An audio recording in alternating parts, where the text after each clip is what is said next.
मित्रों नमस्कार। मेरा चयन 2018 पीसीएस के सब रजिस्ट्रार पद पे हुआ है।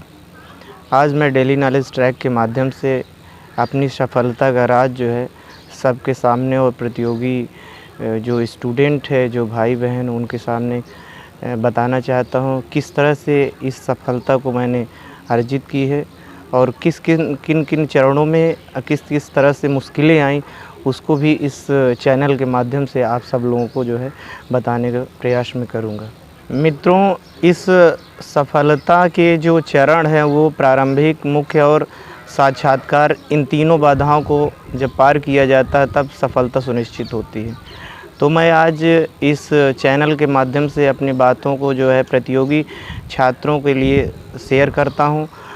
प्रारंभिक परीक्षा को ध्यान में रखते हुए बात यदि की जाए तो उस दौरान आप एनसीईआरटी की जो बेसिक्स बुक हैं 11th और 12th, और आप ज़्यादा मत 10th 9th इन पे मत फोकस होइए। आप 11वीं 12वीं की एनसीईआरटी पे फोकस्ड हो जाइए। अपनी जो मूल चीज़ है उस पर थोड़ा सा काम कर लीजिए।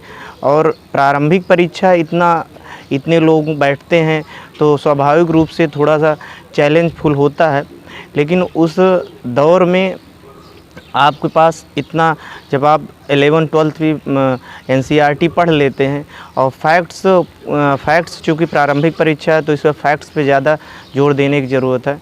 यदि फैक्ट्स बहुत ज़्यादा पढ़ेंगे और उसके साथ ही थोड़ा सा अपने दायरे को सीमित करते हुए, बहुत सारी चीज़ों को हमको पढ़ना भी नहीं। न्यूज़पेपर आप पढ़ रहे हैं, जैसे न्यूज़पेपर है, न्यूज़पेपर भी पढ़ रहे हैं आप लगातार, और उसके बाद प्रारंभिक परीक्षा के बारे में ये बताया कि मूल जो बेसिक्स बुक उसको आपने पढ़ लिया, तो ये प्रारंभिक परीक्षा निश्चित रूप से हम क्रैक कर सकते हैं। अब अगला चरण आता है, जब आप प्रारंभिक परीक्षा क्रॉस कर लेते हैं तो आता है मुख्य परीक्षा या मेंस परीक्षा हम कैसे दें। अब चूँकि 2018 के बाद से यूपी पीसीएस का जो सिलेबस है वो प्योर यूपीएससी के पैटर्न पे है, तो हमको अब 8 जो इसके मुख्य परीक्षा पे 8 पेपर होते हैं, यानी निबंध, हिंदी, जीएस के 4 पेपर और एक ऑप्शनल या वैकल्पिक विषय के रूप में। तो 8 पेपर को हमको रिटन लिखना है, लिखने पर ही जोर देना है। उसके लिए हम फैक्ट्स, तो चूँकि प्रारंभिक परीक्षा में हम फैक्ट्स पढ़ आए हैं और उसके जो एलिमेंट्स हैं उस प्रारंभिक परीक्षा का उपयोग जो है उसका लगभग 60% हमारे मुख्य परीक्षा में होता है। यदि हम वहाँ से बहुत सारी चीज़ें पिकअप कर लेते हैं और मुख्य परीक्षा के लिए हम प्रारंभिक परीक्षा के कम से कम 2 से 4 महीने पहले मुख्य परीक्षा को लिखते रहते हैं, उस पर 2-4 क्वेश्चन डेली 10 पेज लिख रहे हैं, लगातार लिख रहे हैं, और जब प्रारंभिक परीक्षा हम उत्तीर्ण कर लेते हैं तो 2 से 3 महीने हमारे पास वक्त रहता है, और उस दौरान हम सारगर्भित तरीके से एक कंक्रीट स्ट्रेटजी, एक समग्र तरीके से लिखें तो हम मेंस परीक्षा को भी क्रॉस कर सकते हैं। तो मेंस परीक्षा के दौरान क्या है आपको करना है। मेंस परीक्षा के दौरान जैसे हिंदी के है तो हिंदी में आप जो महत्वपूर्ण जो एक हिसाब से प्रेस्क्राइब बुक हैं, जिसमें वासुदेव नंदन है और हरदेव बाहरी है, ये 2 महत्वपूर्ण पुस्तकें जो है मानी जाती हैं, और इसी को जो है मैंने भी सेम रूप से फॉलो किया। निबंध में आप एक समझ डेवलप करिए और किसी भी चीज़ को आप लिखने के पहले उसके स्ट्रक्चर को बना लीजिए, और उसके बाद उसकी जो 6-7 हेडिंग है उसी के आधार पे आप पूरे निबंध को आप कंक्लूड कर दीजिए। लगभग 600-700 वर्ड में आपको निबंध लिखना होता है। उस दौरान आप निश्चित रूप से यदि एक स्ट्रक्चर बनाए हुए हैं तो निबंध बड़ा अच्छा हो जाएगा, अच्छे नंबर आप प्राप्त कर सकते हैं। जहाँ तक बात आती है जीएस के जो 4 पेपर हैं, जीएस के फर्स्ट पेपर, सेकेंड और थर्ड और फोर्थ, इसमें आपने जो भी प्रारंभिक स्तर पे पढ़ाई की है और उसके बाद कुछ आप किताबें कंसल्ट कर सकते हैं, और यदि एनसीईआरटी की 11वीं 12वीं की सारी चीज़ों का आपने किया, सारे सब्जेक्ट, तो मुझे नहीं लग रहा है कि आपको मेंस में बहुत ज़्यादा कुछ करने की ज़रूरत है। सिवाय एक चीज़ करने की ज़रूरत है, वो है आप लिखें। क्योंकि बहुत सारी ऐसी चीज़ें होती हैं, हमारे पास ज्ञान तो बहुत रहता है लेकिन अल्टीमेट हम वहाँ पे चीज़ें अपने आप को प्रेजेंट नहीं कर पाते, हमारा उतना ज़्यादा प्रेजेंटेशन नहीं अच्छा हो पाता, तो हो सकता है नंबर कहीं ख़राब हो जाते हैं या क्वेश्चन छूट जाता है। कारण ये है कि हम पढ़े तो इतना रहते हैं लेकिन लिखा नहीं रहता। तो हमको थोड़ा सा जोर देना है लिखने पे।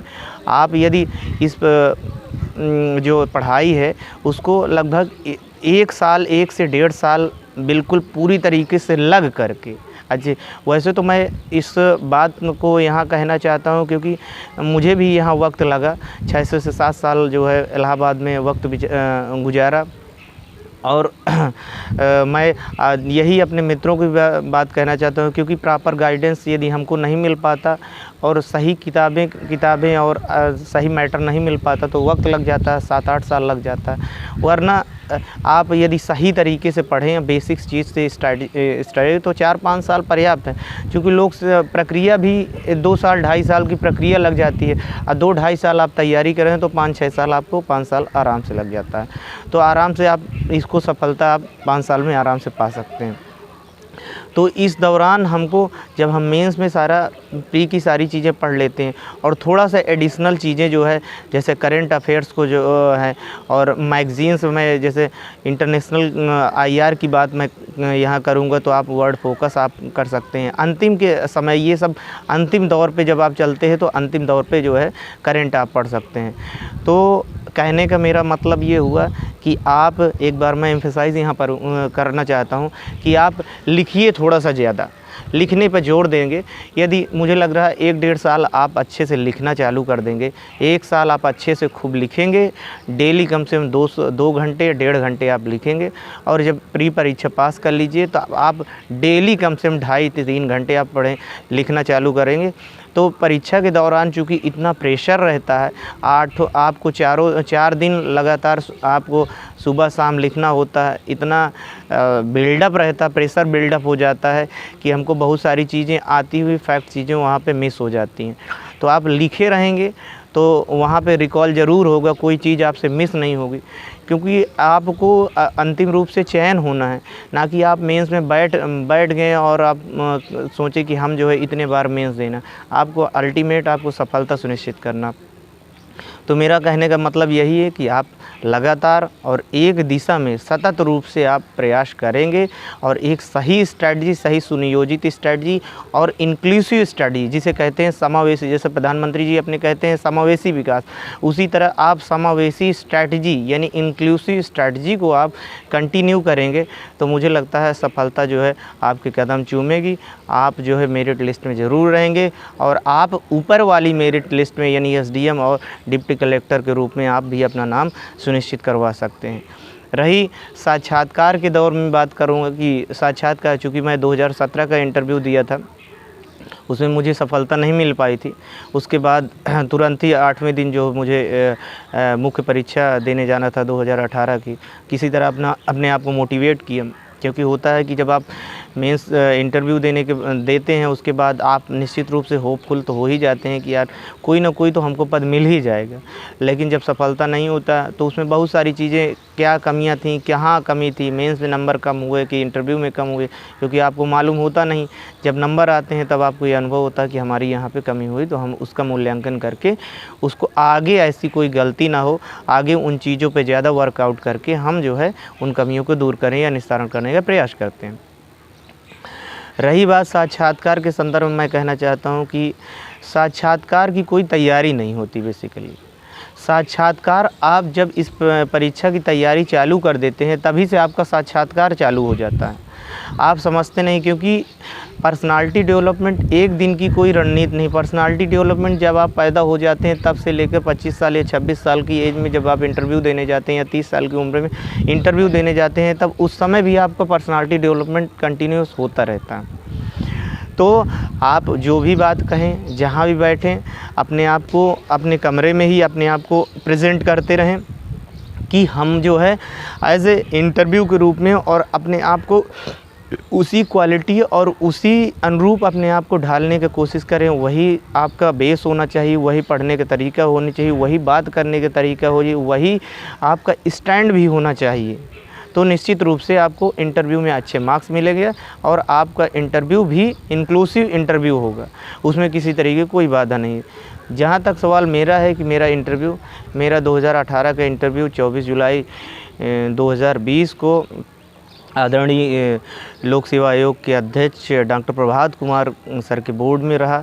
बहुत ही लगभग 5:45 बजे शाम को इंटरव्यू मेरा पड़ा था।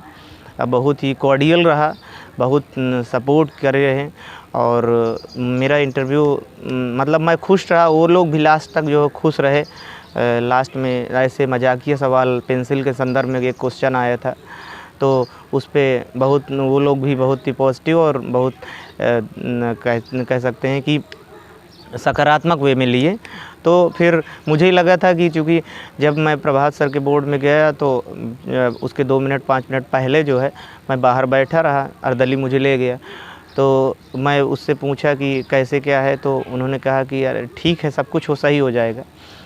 तो ये होता है क्योंकि अब आप उस संस्था के मेन अध्यक्ष के उसमें जाते हैं, चेंबर में जाते हैं इंटरव्यू देने, तो 2 सवाल दिमाग में होता है कि पता नहीं क्या होगा क्या नहीं होगा। इसी वजह से मुझे भी 2 4 5 मिनट पहले ऐसे दिमाग में होता है कि क्या होगा। ये हुआ था कि या तो इस पार या तो उस पार हो गई गाड़ी। तो फिर वहाँ पे लगभग 15-17 मिनट का इंटरव्यू मेरा चला और सब कुछ सही रहा और अल्टीमेट मुझे सब रजिस्ट्रार के रूप में मेरा चयन हुआ। धन्यवाद।